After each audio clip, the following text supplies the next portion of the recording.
Bitcoin just got a major structural tailwind, and it's not from retail traders. A record 72% of crypto trading is now coming from institutions. That's a huge deal, because it means Wall Street is not just watching crypto anymore, it's actively shaping the market. So what does that actually mean? Institutions are big players: hedge funds, asset managers, market makers, and other professional firms that trade with larger size, better infrastructure, and stricter risk controls. When their share of trading rises this high, it usually means the market is becoming deeper, more mature, and more liquid. For Bitcoin, that's important. More institutional participation tends to reduce wild price swings, improve price discovery, and make the market feel more real to the traditional finance world.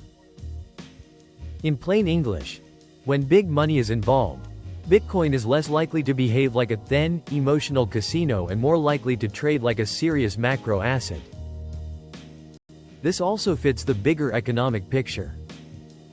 With interest rates still elevated and investors hunting for assets with strong upside and limited supply, Bitcoin keeps standing out as the cleanest crypto exposure for institutions.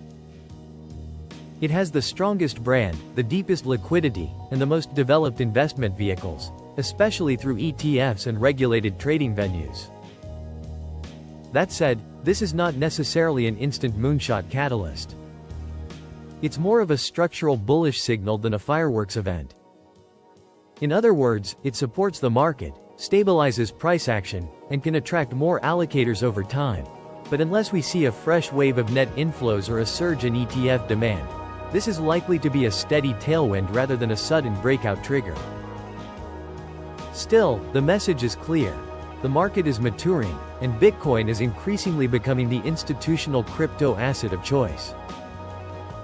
This is exactly the kind of signal that can shape the next major move, and you do not want to miss what comes next. If you want to stay ahead of the biggest Bitcoin and macro shifts before they hit the headlines, hit like, subscribe, and turn on notifications.